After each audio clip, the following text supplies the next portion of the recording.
友们，大家好，欢迎大家来到天津卫视大型情感节目《爱情保卫战》。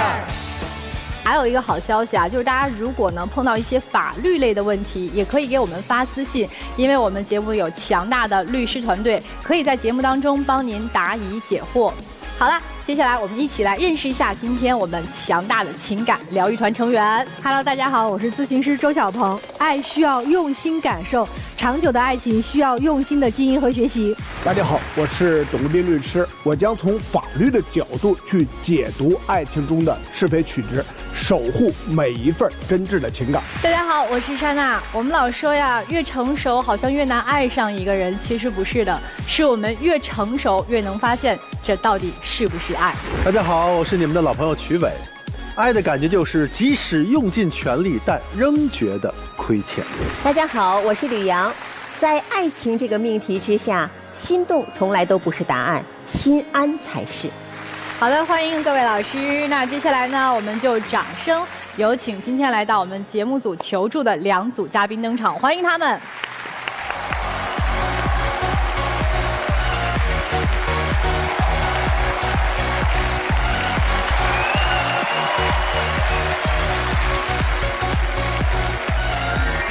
首先要疗愈的是本期第一对情感嘉宾周先生，35岁，来自天津，企业职工；吕女士，35岁，来自天津，全职妈妈。那么，他们又遇到了怎样的情感困惑？你觉得你们的婚姻出现了什么问题？他就是个骗子，结婚前骗我和他闪婚，现在婚结了，孩子也生了，他却这样对我，我现在真的有点后悔嫁给他了。自从怀孕就特别敏感多疑，情绪一点也不稳定，感觉全世界就他最委屈。他一点也不爱我，也不关心我和宝宝。他当时为什么要娶我？难道我只是他们家的生育工具吗？这片子很短，但是透露的信息点非常多，我听到了好几个很扎心的关键词。第一个骗子，第二个闪婚，第三个他不爱我，第四个我是一个生育工具。这任何一个词儿拿出来，这都挺扎心的。谁先说说怎么回事啊？其实还是我主张来咱们这个节目的，老师。我们2个人吧是23年，通过家里的亲戚朋友介绍认识的。其实那会儿呢，之前我也经历过一段可能失败的婚姻吧。我对再婚呢也没有抱太高的期望。我的同事是比较看好我老公的。所以呢，他就极力的撮合我们在一起，也是碍于他这边的面子吧，然后我就加个微信。我老公呢，他执意说要见面了解一下，我们2个人约了个饭，见面聊了几句。我觉得看我老公长得也挺帅的，通过他说话了解到比较实在，做事呢也比较有责任心，有担当。我是想，既然经历过一段这个失败的婚姻，那肯定一定要慎重一点儿。对啊，所以我就想交往的时间长一点儿，然后彼此深入的了解一些。可是我老公在23年7月份的时候呢，就提出了结婚的这个想法，等于我们2个人就可能现在来说就算闪婚了。哎，我问一下，就是你老公是跟您是第一次婚姻还是？他也是。我是2次婚姻。哦，你也是经历过1次婚姻的，对吧？那怎么就这么着急呀？主要是一开始吧，俺俩相处了一段时间，还是比较感觉能合拍的，所以呢，我说不行，咱俩就结婚吧。他说是这样说的，可是结婚之前跟结婚之后，我感觉就完全都不一样了。那你说说具体哪儿不一样？结婚之前我感觉他还好，可能有时候也会多说说话，然后聊聊天，可能一起2个人去做一些什么事情。可是结完婚以后没过多久我就怀孕了，怀孕期间孕激素反应特别强烈，我前3、4个月差不多都每天都在吐，而且吃不下去东西，所以我这个时候就特别希望他能够多一些关心我。可是完全没有。你比如他早上上班走了，我想跟他多说说话，他都不理我，他就问我你有事儿吗？有事儿你赶紧说，我还忙着呢。你孕检的时候他陪着去吗？我感觉他完全就给我充当了一个司机的角色，一点儿也没有老公的那种关心和呵护。因为提前都是我跟他预约时间嘛，然后有一次我就忘了这个事儿了，我说老公坏了，明天需要产检，咱们要不然你请1天假吧。他直接说不行，去不了。然后我就特别的生气，我就感觉他一点都不在乎我。那在你整个孕期，你还有什么事儿觉得他做的不到位的？我觉得他特别的抠，我不知道是他对我抠，还是说对所有人都抠。我想吃个榴莲，他说吃那玩意儿干嘛？齁贵的，我不给你买。为什么不想给你买呢？你血糖高，那随后我不也拉着你也去买了吗？我不一是我怕调不好吗？不，这个事儿就算了。那你说我怀孕以后有一次咱们去商场，正好我们坐电梯，然后有另外的一对夫妻也是孕妇的那个状态去坐电梯，然后人家那个老公就站在这个自己的妻子前面，形成一个环抱的那种状态，把肚子保护得特别好。哎，我说你看人家这个方法还是挺不错的哈，下次你也学着点儿。然后下次坐电梯的时候你是怎么做的？我怎么做的？那人多，我不先进去给你腾一个大地方吗？谁知道人一窝都挤进来了。你总是给自己找借口。如果你要想做，难道你做不到吗？行，就是孕期的时候没护着你的肚子。那你怀孕的时候他给你做饭吃吗？其实我老公的这个厨艺还是特别好的，尤其是周边的朋友都知道。可是他给我做饭就挺敷衍的，而且整个孕期来说，基本上都是我自己做饭。然后偶尔他休假回来，我就说老公你给我做饭吧，他也是就支支吾吾的不愿意。我记得特别清楚，是我7个月份大的时候，那个时候就已经开始孕妇状态特别饿，然后早上起来了，我说老公你去做饭吧，他说行，然后我就等着他。等了20多分钟，他也没理我，一直在那刷手机。又过了10多分钟，他还是那样。那个时候我已经特别急了。行，就是反正怀孕期间能看出来对老公的意见很大，然后也没有觉得特别的心疼你，对吧？所以你挺委屈的哈。没有，完全都没有。那孩子出生以后，他这个爹当的怎么样？反正就是坐月子的时候嘛。因为我老公的妈妈没得比较早，就已经去世了。他说我能照顾你，我说那既然这样，就也请姥姥过来帮忙。我说那你来照顾我，可能比较简单一点。然后呢，姥姥主要呢带宝宝。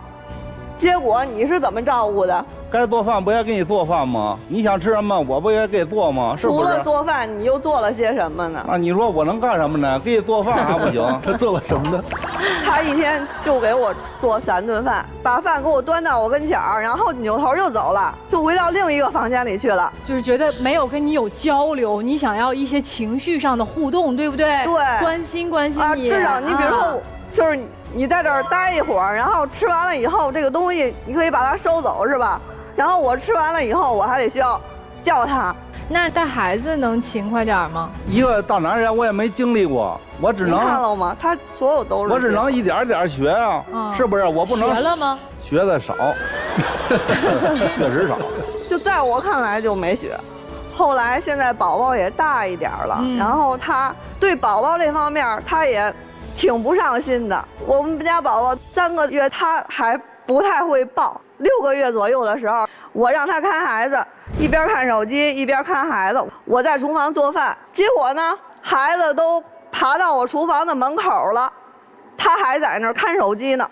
可以说我24小时无休的在带孩子，但是他根本就看不到。我记得你在短片里面还说，就沟通很困难，对不对？可能您看到他在咱们这儿，这就是说话这种方式还是比较平和的，是吧？他唯独跟我说话就特别横，他眼睛也比较大，2个眼睛一瞪，总是板着个脸。你比如说，我公公给我打电话，我没接到，然后我就说爷爷给来电话了，我说你给爷爷回个电话吧，我这会儿正抱着孩子呢。他就跟我说我不给你打。那不是就挺简单的一个事儿，应该是给你打个电话。我说孩子先给我抱一下，你回一下子。那为什么你不能给回一下呢？那因为给你打的，我感觉你回比较好嘛。哎呦，你们俩争这事儿啊！就是他很少给家里人打电话，我也不知道为什么，就是他们家人有什么事儿都是找我，根本就不找他。他跟自己的家里人说话的方式都特别强硬，特别横。我跟你说，导演需要这个确定时间。我们2个人那会儿没在一起，我跟他说，我说老公，你需要回复我一下，我这边时间是没有问题的，然后你看看你那边。结果他呢就迟迟不给回，等到晚上我们2个人见面的时候，就为这事吵起来了。他就跟我说，我就不想回，就这几个字儿。你说这怎么跟他交流呢？你在短片里面说到一点，你说你觉得他不爱你，然后就是把你当成了生育工具。你为什么会感觉到他不爱你呢？他所有的这些所作所为，我都感受不到是一个就是那种家人的那种关心，你知道吗？就是可能我平常他的那些朋友都知道我自己一个人带孩子很辛苦，可能我真的有时候我连一顿正常的午饭我都吃不上，就别人都会对我特别的关心，但是唯独他没有。就是我已经尝试了，就跟自己说，我说他工作可能也不容易，好不容易他休假回来这几天，他总得给我一些关心和帮助吧。你比如说，你总得陪我过个节吧。然后他就跟我说，我不过这些节日，我对什么节日呀，我不看重这些。主要是我没在家呀，我说不行，你回来你想要什么你自己买的不完了吗？是不是？他总是这样。如果你要是想做的话，你比如说快递一个东西，我也会特别高兴的。他想不到，你还有什么觉得他不爱你的一些行为？就是在我看来，2个人之间，您比如说夫妻嘛，就是可能简单的说，有时候牵个手啊，或者是说那个就搭个肩、搂个腰啊，这些，我觉得是挺平常的事儿。在他看来，他都会把我推得特别远。男生是你觉得牵手不合适还是什么？不是不合适，有时候你抱着孩子牵手也不方便呢。没孩子的，没孩子怀孕的时候呢？不好意思，不好意思，确实不好意思。那你现在如果牵他手，你什么感觉呢？没有感觉。你现在过去拉一下，牵一下呢？你看他就是这样的。你再搭一下，再搭一下肩。对他，对，然后你再抱他一下呢？哎，你这不挺好意思的吗？这不挺好的吗？哎呦，他需要拥抱，他需要拥抱。今天妈妈也来到现场了，我们把妈妈一起请上来。可能她一直没有听女儿认真的跟她说过她现在的婚姻状况。来，我们有请苏女士。哎呦，你看这礼数还是到位。妈妈来了，别委屈啊，别委屈啊。阿姨您好。老师好。哎，您好。这个您刚才在台下还是听了全程了，是不是？是，他从来不跟我说，他总是报喜不报忧。闺女，以后你有什么委屈，必须得跟妈妈说，妈妈就是你的主心骨。姑爷，我还得跟你说2句，你在妈妈心目中就挺满意的。可是呢，今天听到我闺女这么说，太委屈了，跟你过的。她一个人带孩子，一天黑白的，有时连饭都吃不上。我这也没有时间总上那儿去，你这样做妈妈的，一天吃不好、喝不好、睡不好的。希望你以后呢，多多的关心她、爱护她。你要是这样了，我闺女跟你这么委屈，我都不干，知道吗？知道了。您今儿也是来了以后听一听，就是小两口现在的日子过得怎么样，也心里有个数，对吧？对。但是我是觉得啊，妈就不掺和了，知道了就知道了，但是也不掺和太多。问题还是让他们小两口解决，对，好不好？对啊，我能冒昧的问一下，你母亲是什么时候去世的吗？我母亲是06年。你多大的时候？我16。就一直是爸爸把你带大的？是。家里只有你和父亲这么简单？我这还有2个姐姐，但是那个时候我大姐已经出嫁了，我二姐在上大学，也就没在你身边陪你度过这个时间。一般时候就是我自己过得比较多，我也是。能提一个小小的想法吗？好，您说，吕老师。老师，岳母能过去抱一下你的女婿吗？可以。您知道吕老师为什么会提这个请求吗？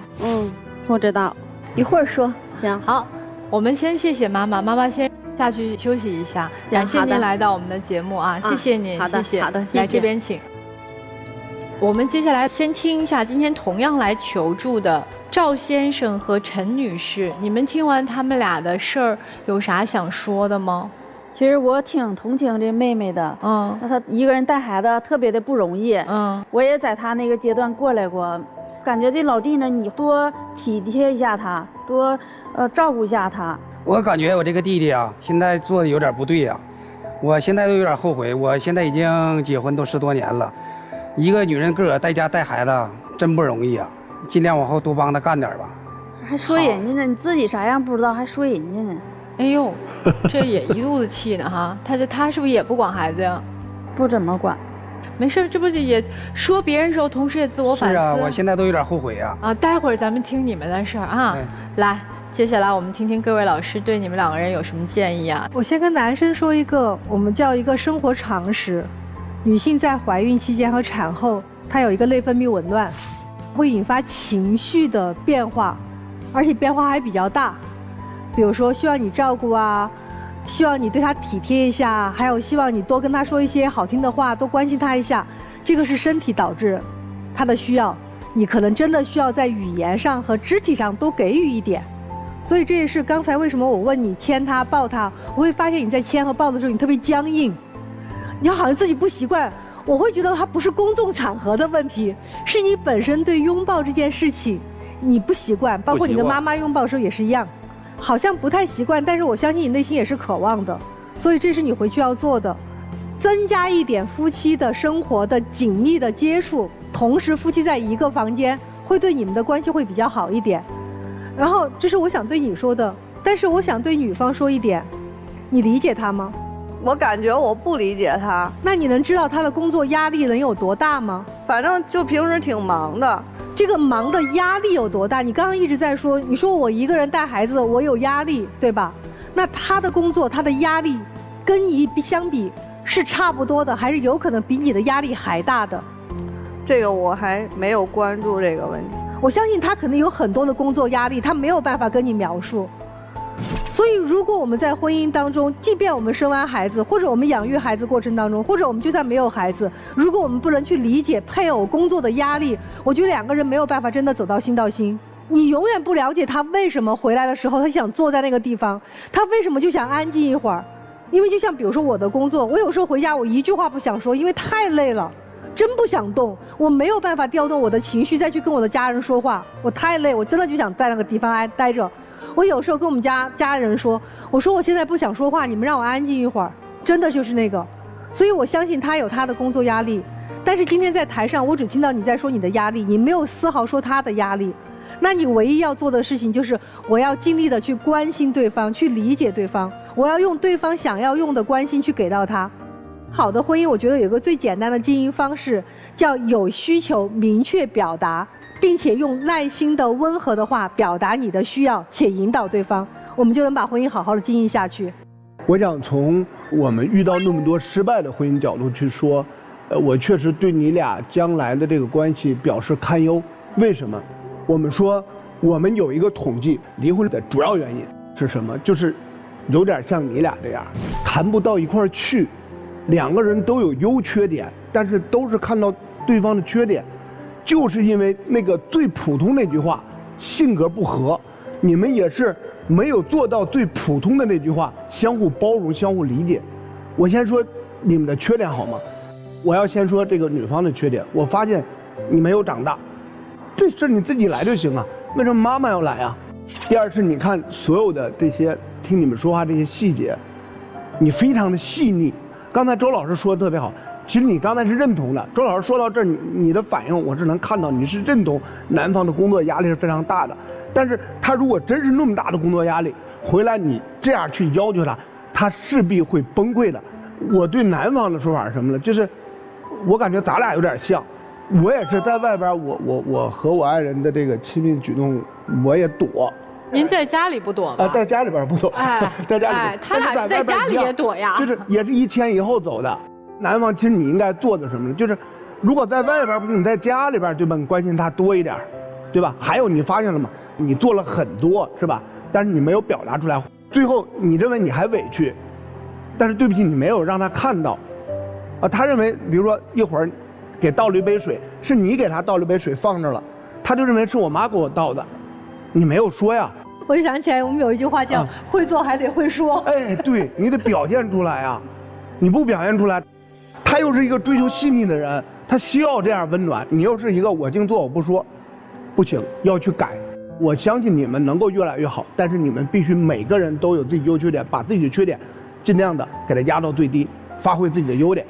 我对你们两个人其实挺失望的，尤其是对于那些已经经历过一次婚姻，然后第二次婚姻还是依然一点都不慎重，匆匆忙忙的又组合在一起，然后发现各种各样的问题，那不仅是折磨自己，也是折磨别人。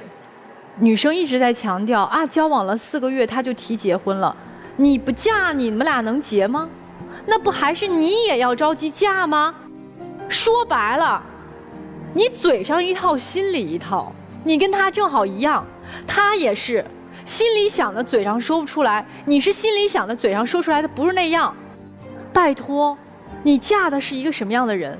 你嫁的是一个木讷的男人，这个男人明显就是不善表达，他可能就是不懂得浪漫，不懂得怎么去呵护自己爱的人。你嫁一个木讷的人，你现在要把他打造成一个浪漫的人，当你的理想和现实产生差距的时候，你就不接受了，你就崩溃了。再有一点，第二次婚姻没有想好，日子还没过得顺利的时候，就着急忙慌要孩子，是对孩子的不负责任。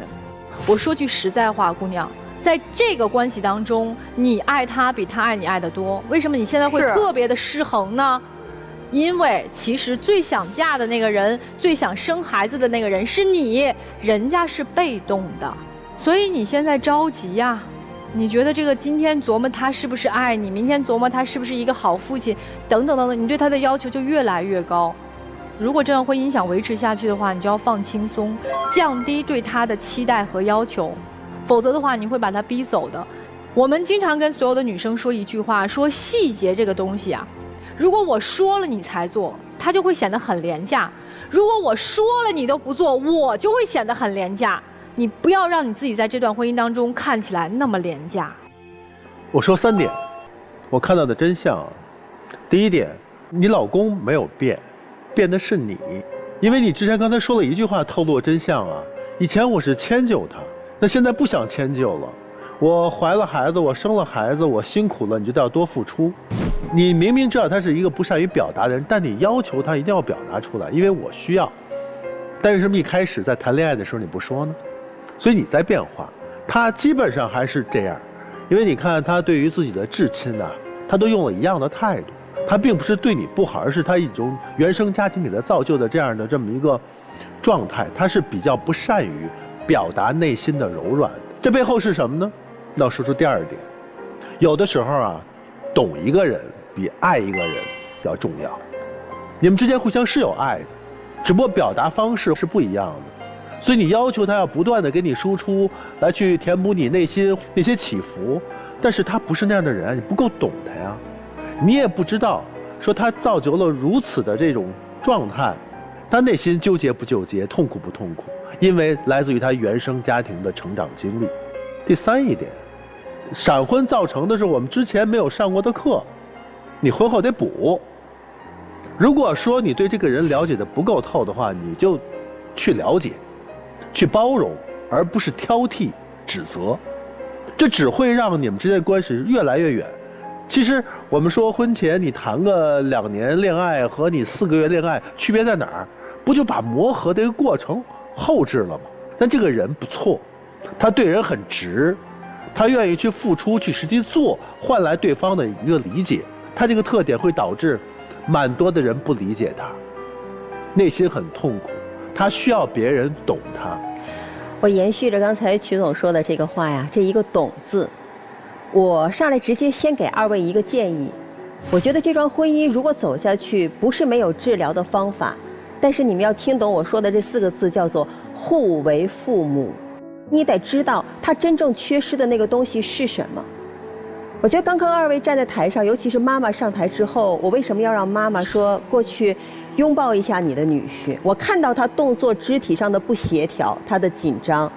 你说你在现实生活当中，你和他牵个手呀、散个步啊、遛个弯啊，他都会和你躲得远远的，所有的亲密行为都不暴露在公众之下。其实这都是他内心的那种羞耻感在作祟。这个东西是要往后推的。我为什么问妈妈是什么时候去世的？16岁。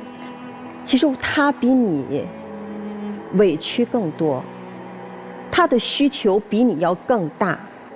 曾经的家不完整，上一段婚姻没办法完整，和你的婚姻里，他努力的想要快速的想要一个孩子，他不是把你当工具，他是特别渴望能够拥有一个完整的家，但是他又不熟悉完整的家该怎么做。有些一旦在童年当中缺少了父爱或者母爱的人，其实他在用一辈子的时间再去寻找一个理想当中的父爱或者母爱，所以他在你身上投射的不仅仅说你是他孩子的母亲，你是妻子，其实在你身上也有对于他童年妈妈缺失之后的一种需要和补偿，你会带给他安全与保护，带给他内心的那种安定和平稳。所以你得知道你能给他什么，他是表达不出来这些的，因为他在找。虽然你觉得自己很被动，但是其实你对于他来说是很有包裹感和温暖感，他在你身上寻找到的东西其实是这个。但是你没有耐心，你是被宠大的，你希望他能够像父母那样宠你，成为你安全的后盾。所以我觉得治疗的唯一的办法就是你们互相成为对方的父母，这就是一个心理发展的过程。我们用这样的一种方式去弥补自己童年的缺失，然后去成为更好的人。接下来的时间呢，二位可以坐在那儿休息一下。我觉得在听他们故事的时候，也想一想老师们给你们这些建议。来，我们交换一下位置。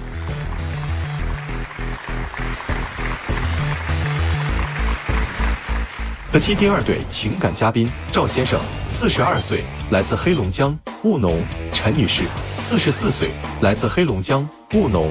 他们究竟遇到了怎样的情感困惑？你认为你们之间的主要矛盾是什么？他一天什么都听他妈的，他妈一挑拨他就跟我俩吵架，一点都不向着我。在这个家我就像外人一样。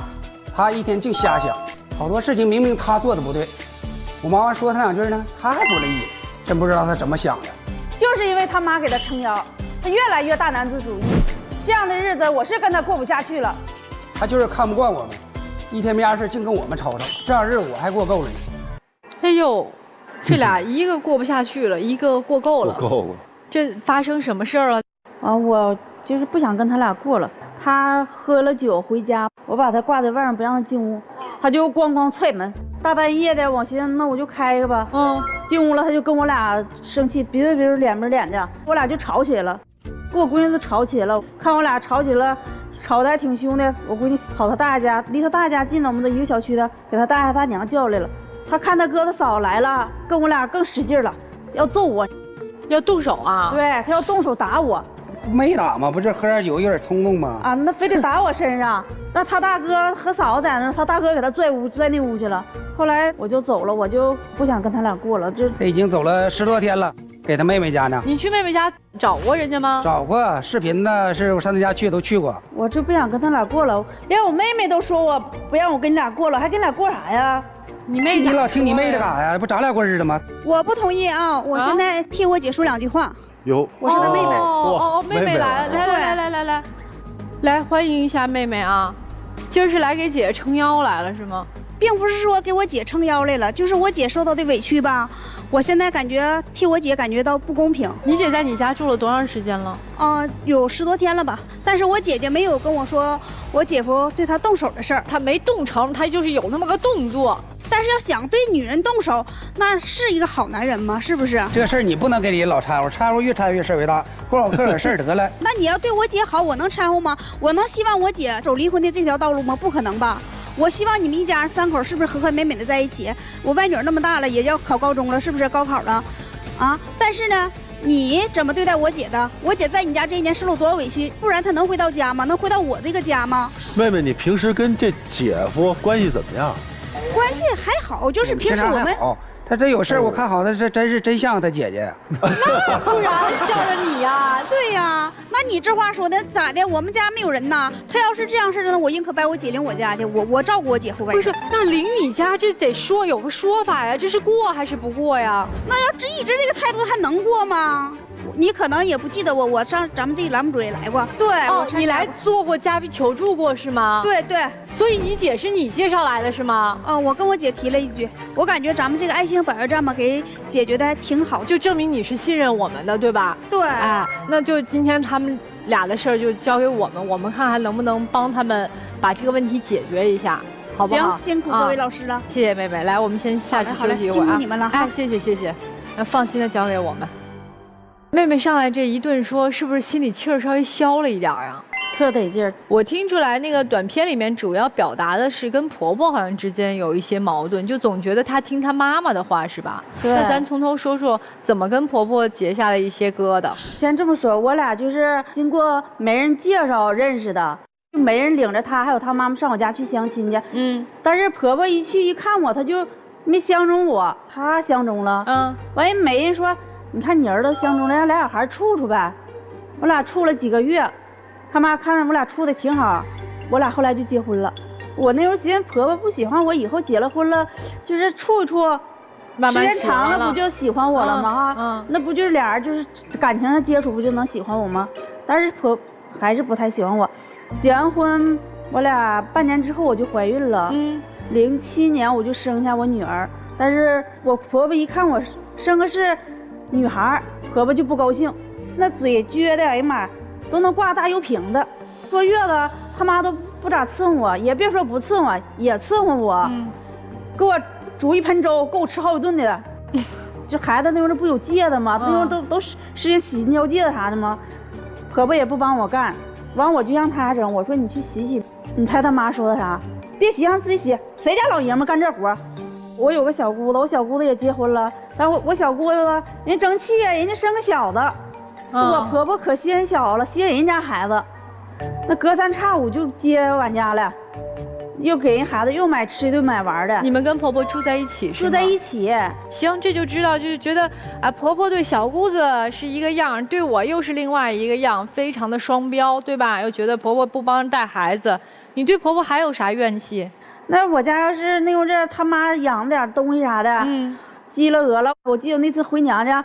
完我就给我妈和我爸他们拿回去点他也跟他儿子说。再说你拿就拿了，你这个儿开车连猪肉啊，再大那个小鸡你都往回拿，养时候你咋不养呢？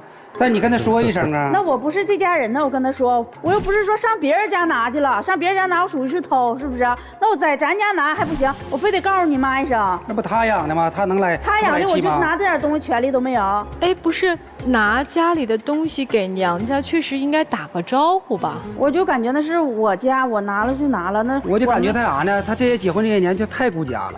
那这事儿倒行，给他弟弟偷摸买手机5、6千的，我都不舍得买，他就给买。那我告诉我一声呢？我老弟跟我说，姐，我想要个手机，完我就给我弟买了个手机，完他也不高兴。你买手机的时候也没有跟你老公打招呼是吗？没跟他打招呼。你老公一个月挣多少钱呀？我那会儿搁外边开车，一年能挣个7、8万块钱。我打工2年，回来一种地，他给他弟弟拿了8万块钱，我都不知道。哎呦，给他弟弟结婚用了。我回来要买籽买肥了，我们农村种地不得春播被准备吗？买车啥的，钱没有了。所以家里管钱的是都给他管，妻子。8万都没打招呼啊！我寻思我要跟他说了，他妈要再知道了，不可能让我拿这钱给我弟结婚呢。那我娘家我爸妈体格不好，你说我弟张罗结婚，我就帮他一下子。这我们条件也不好啊，我2年打工钱回来种地，钱没了。那我妈她不说了吗？以后慢慢还你。现在是在还着的过程当中是吧？对，就是我妈她俩攒点钱了，就给我一点儿。好吧，那这事儿咱们先放这儿啊。就接下来这个你在短片里面还说了，说那个什么，觉得这个好像他听着他妈的话，他妈妈给他撑腰，他就好像更离谱了，这是什么意思呀？哎，他乐意玩嘛，跟人出去玩这也是一宿都不回家呀。把手机还关机，关机越不接我越来气。这跟婆婆东西我就上那，我说妈，你儿子是不是又出去玩去了？那手机咋关机呢？告诉我一声，你说我还惦记他。我婆婆连声都没吱。第2天早上醒了，人家回来都没回我那屋啊，你就上他妈那屋了。上他妈那屋，我寻思他妈不得说说他哈。那娘俩好好的，啥事没有。我说妈，你儿子干啥去了？这一晚上没回来。你猜我婆婆咋说？我婆婆说，哪来那么多事儿？他乐干啥去呗。你总管他干啥呀？那他晚上去干嘛去了？夜不归宿。跟朋友喝点酒了，唱歌了，打打牌这种情况多吗？不多，一年几次？一年也有个10回8回的吧。就平均1个月1次。他妈给他撑腰，他啥他都干。这他也是借给他朋友钱，他也不告诉我一声。借了多少钱？借了1万块钱。你8万不也没告诉他吗？你俩彼此。那我那是我那钱是咋借的？我那8万块钱我是给我娘家了。做完手术我都没钱，我朝别人借的，借给我朋友了，是现在没还。那他这真急用啊！我俩都没有钱，他冲他朋友借的钱给别人。你俩都没有钱，你不还给你弟借8万呢吗？那我弟是我娘家人呢，那他朋友是外人呢，我那能比吗？你告诉我一声也行啊。对呀，你也告诉他一声不就行了吗？他也不也没告诉我吗？所以我说这事儿你俩扯平，彼此。我那回给他拿了钱，让他去买籽买肥去，他可倒好，把这籽和肥是都买回来了。人把这钱拿了去玩去了，那我也不知道啊，赊一些籽回来。这有一回他朋友上我家来了，他朋友那啥问他说：“哎，你给人谁家赊的籽儿，你给人钱了吗？”我说：“我今天我给他钱了，花现钱买的。”他朋友听我这么一说，不吱声了。我就问他，我说：“那个咱家籽儿肥钱，我不给你拿现钱吗？”这他才说，他说他玩了，霍霍了把钱。我一听我就来气，我还包啥饺子，我周子全周地下去了，叮咣的。这样他也嗷嗷喊我，我婆婆在那屋就听着我俩搁这屋喊了，过来了。他妈来说啊，又咋的了？说我你就作吧，你这老些人家，你也不给我儿子点面子，就你这他妈就这么惯着他。还有啥过分的事儿？哎呀，过分更过分，这不他在家种地，我陪我姑娘吗？忙的时候他在家，闲的时候有时候上我那儿去待一段时间。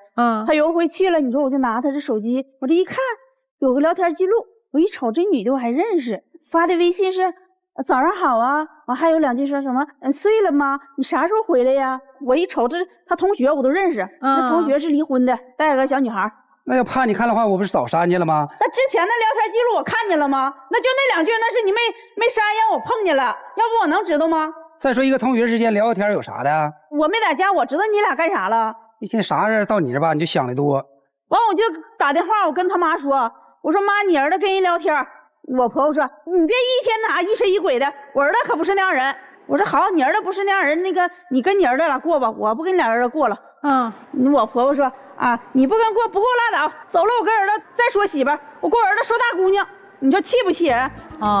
哎，你说如果你们2个人单独住的话，不跟婆婆住在一起，这些矛盾能稍微少一点吗？能少一点，能少一点。我婆婆，你就现在大伙我那些朋友都知道我婆婆啥样，我都说，我说我婆婆就赶那减肥神器了。我说你们谁想减肥啊？上俺家待2天的，减肥比吃药来的都快。你在外面这么说你婆婆？我婆婆就这样啊。哎，你今天来是希望我们怎么帮助你的？你可以说说你的诉求。我就是不想跟她过了。还有你说我感冒了啥高烧，他都不伺候我。我不也给你买完药了吗？那还咋一个感冒还能多大个严重事啊？那你妈就知道我高烧，怕传染给他儿子，给他儿子叫走，叫他那去。你说就这样，我不来气。哎，你们对孩子的教育，从小我姑娘她就不咋管，就什么学习方面了，她连问都不问。小时候吧，她挺喜欢她姑娘的，现在就是他妈的影响。他也对我姑娘就不那么太好，就现在上我那块去，我姑娘这不都上高3了吗？孩子要是放学回来了，玩我手机啥的了，他就说我姑娘，别整天摆着那手机，进屋学习去。我说孩子上高3了，压力都挺大的了，你总说他干啥呀？这不是也是关心孩子，可能表达方式。他整天搁这玩手机，马上高考了，你搁这陪读，那你不看点，还整天都玩手机？一整就这话啊！这些年孩子让你咋看的？这学习成绩。学习不好也赖我，就是各个方面孩子不好都怨我。所以今天女士，您的诉求就是，反正就不过了。他要是能改，以后不听他妈的，对我要好，那我还考虑考虑。男生呢？我当然想过了，孩子都那么大了，再说我俩也没什么大事儿。有时候我妈是做的不对，但没办法呀。那边是我妈，这边是我媳妇儿。我爸爸没的好几年了，他也不容易，我从来也不跟他犟嘴。可能我妈有时做的也是真不对。您啥诉求？我想让他回家继续好好过日子。回家是吗？对。好，来，我们先听听咱们今天第一组来求助的周先生和吕女士，你们听完他们的故事，感觉怎么样？你们俩觉得你们2个的事儿谁的更严重一些？我觉得他们的可能事儿更严重一点。事儿更严重一点啊。感觉大哥夹在这个母亲跟媳妇儿中间也挺不容易的哈。但是大哥动手这个事儿就不能让它发生的，幸亏你还没让它发生，你也得感谢家里面亲人这个拉了一把，悬崖勒马了啊！对，你要不然真的一点机会我感觉都没有了啊。反正还是多交流交流吧。然后我们可能也一样，就是可能事儿说开了，也许可能就没那么多这个矛盾了。也许我感觉吧，大哥，到一定年龄了，咱得有担当了，不能老吃喝玩乐为主了。哎，以孝顺父母为主。也要把媳妇跟孩子照顾好了，男人该有男人的担当。谢谢。来，咱们听听各位老师的建议。其实我听到现在，我也没觉得你们两个把这个家当成一个家。女生你不用说其他的，你说8万块钱我不需要跟你说，因为我得管我弟弟。夫妻之间有一个最需要做的事情叫商量，你没有跟他商量8万块钱，你所有的理由都是因为我弟弟需要，所以我得给，道理没问题。但是我们说的核心是家庭是需要商量的，你没有跟他商量。同样，你老公也是一样的嘛，1万块钱借给别人，你也没商量。这就是我说的，我觉得你俩没把这个家当家，你俩只是搭伙过一个日子，这个日子还是各自在盘算着自己的算盘。你婆婆对你好不好，我真不知道。但是我在想，如果你婆婆能跟你们2个共同生活17到18年，这个老人也不是完全没道理吧？如果真的特别无理，你们早打得鸡飞狗跳了。因为你们每个人在表达都是，我觉得在这段婚姻当中我吃亏了。可是婚姻本身就是吃亏，婚姻是我愿意吃亏，我愿意跟这个人在一起。可是你们2个都不愿意吃亏，所以才是到现在你们会打得鸡飞狗跳。刚才你说我拿鸡怎么了？那是我家的。那如果像你那样讲，每个人都可以在家拿东西，那你老公把钱借给别人怎么了？这是你们家的东西，他可以拿呀。我们都可以不跟另外一个人打招呼，就可以把家里东西肆意的自己想处置处置，那这个家不就各自为政了吗？所以如果你们想继续过下去，要不就现在这个样子，接着再算计，算计到哪一天这个家被算计空了，算了吧，撤了。但如果你们想让这个家再重新有温暖起来，再重新把这个家变好起来，你们要学会吃亏，主动付出，才能让你们的家变得更好。其实我认为你俩真的离婚以后，其实你们的成本，生活成本会更高了。作为女方，你长期在妹妹家，我认为不现实，也不可能，这根本都不现实。你们现在在气头上这么说是可以的。然后我重点说的在这儿了，是夫妻共同财产。你是8万啊，对吧？他出去辛苦1年，刨去自个儿吃喝，可能他给你拿回来6万，你把8万，那是夫妻共同财产，有点大了，可以说是无权处分。你凭什么呀？夫妻共同财产没有经过人同意，想给谁给谁。从法律角度来说，你这就是无效的。然后你们刚一上来的时候，女方说了，我已经到妹妹家去住了。那在真正的离婚官司里边，这是一个非常关键的点，叫分居。因感情不和啊，你不能说我老公出去打工去，我们分居不行。因感情不和分居满2年的，就视为感情破裂。我特别同意周老师的观点，你俩现在不像过日子的，而且最重要的是，你俩这样过下去会给孩子一个不好的一个榜样。男方至少在目前这阶段，女方给你这个台阶了，说你能改，其他的东西你都能改。但是我认为你在老家在农村，你为了孝敬父母在一起住，对吧？我能理解。但是在这个节骨眼上，你要做一个决定。我希望暂时的让老娘撤出来，我相信这一点就会有很大的改进。我特别想跟陈女士多聊聊啊。首先第一点，你双标非常严重，你做的这些任何一件事情拿出来，我觉得都非常非常的严重。你从来不心疼你老公赚钱的辛苦，你也从来不把你老公赚钱这件事情当成一个多难的事儿，你也不知道你们家到底有多少家底儿，你们家未来的日子怎么过，反正我娘家人过好了就行，我娘家弟弟过好了就行。8万块钱说动就动，你老公对你多么的信任呐！知道了之后连说都不能说，说你的一大堆理由就在这儿等着呢。然后对婆婆更是没有任何的尊重，你婆婆可能是有一些不明事理的做法，我就对你说句特别不好听的话，在他们家而言，你就是外人，那是他的亲儿子，他凭什么说？你现在就在指责你婆婆必须要向着你，不向着你就怎么着。在你这儿就是啊，婆家的东西都是我的，但是我的只是我的，我的东西只是我和娘家的。你身为大姐，你尽到了大姐该尽的责任，你要照顾好你的家没问题，但请你尊重我的劳动成果，请你尊重我。我可以和你一起照顾你的家，因为我们是夫妻。其实啊，妻子更不希望这段婚姻结束，你比你老公还害怕。你跟自己的娘家人处处在显示你现在过得很好，你从不跟妹妹说你心中的难事儿，你对弟弟也是很大方，要手机给，婚礼这钱我出了，所以说你显示都是我是这一家之主，你其实是让自己的娘家人是对你放心，对这个你们家的未来是踏实的，对吧？但是你在和婆婆相处的时候，你特别不聪明，婆婆一开始就不太同意你们的婚事儿，是吧？对，她不同意。好，现在没有分家，那个家主人是谁？婆婆。你现在就是在人家的屋檐下，干嘛不低头呢？至少我们要显示出我们很孝顺。你明知道婆婆对你不满，你明知道婆婆向着她儿子，明知道你自己很多事做的不合适，但我听到一个细节，每次出问题你都会直接找婆婆，你不是找老公，你们俩之间的事儿你们俩去解决，关上门解决就完了，但你非得把这事挑大，你想证明什么？你想证明你儿子爱我，这个家我有地位，对不对？不就在争吗？你自己明明有很多的问题，但你偏偏盯到了别人身上的问题不放，就如同那5000块钱手机、8万块钱的礼金一样吗？如果你老公总是在盯这件事儿，这日子还过吗？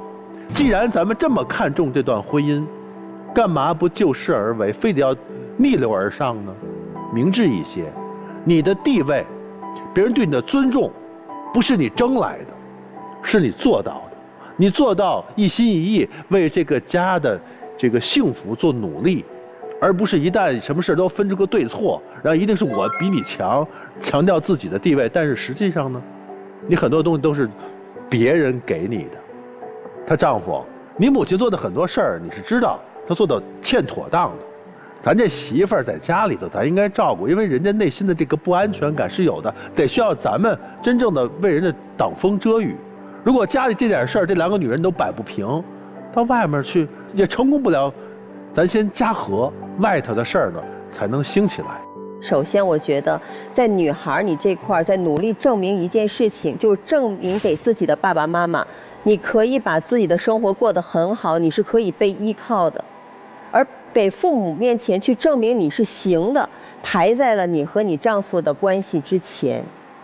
所以你可以动用你们2个人的积蓄去给你的娘家做贡献，目的都是在证明你行，你可以被依靠，你可以被父母认同，但是你的家这边你排在了第2位。我觉得在排序上首先反了。所以今天你出现了这么多的问题，这么多的矛盾，你先要看一眼你做的这些事情的排序是不是可以做一个调整。还有一件事情，就是在你们的这个矛盾当中啊，我们得明白一件事儿，跟婆婆去抱怨你和儿子之间的矛盾，这是婚姻矛盾，是你们2个人要解决的。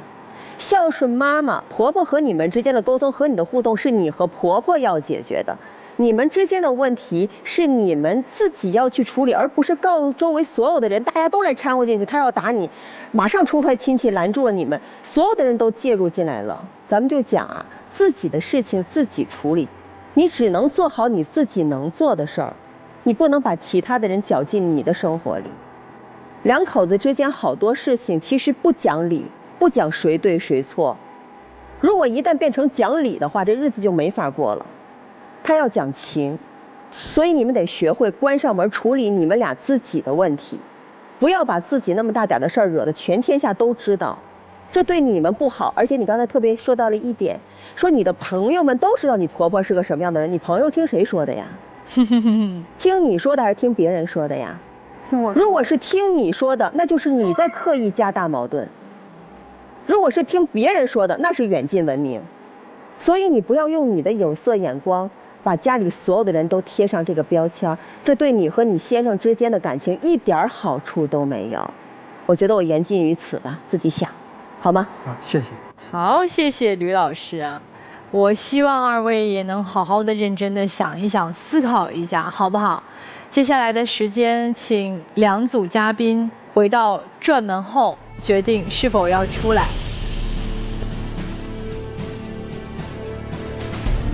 2、1，请开门。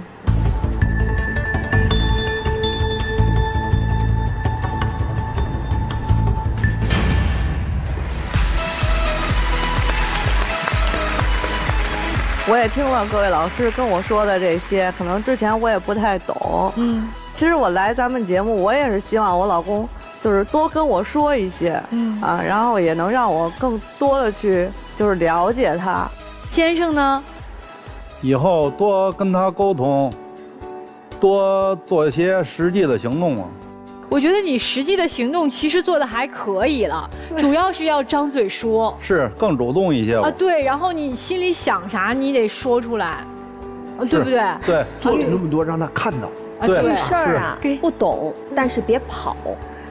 是。我给你一建议，以后你每天回家的时候就跟媳妇儿说：“媳妇儿，我累死了，快来抱抱我。”接下来给你们抱的时间，来吧，好好抱啊！我不说松手，不能松开啊！来，抱吧。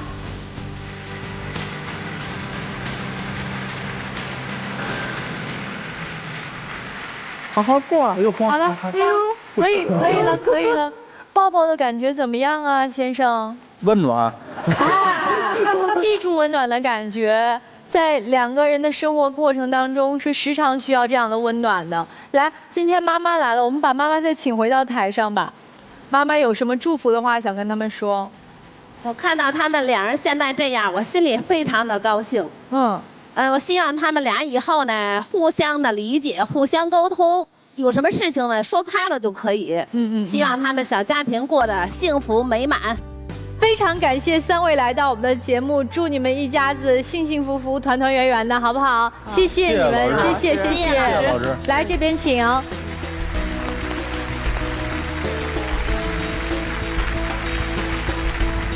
好了，接下来就要来揭晓我们今天第2组赵先生和陈女士的这个结果了。3、2、1，请开门。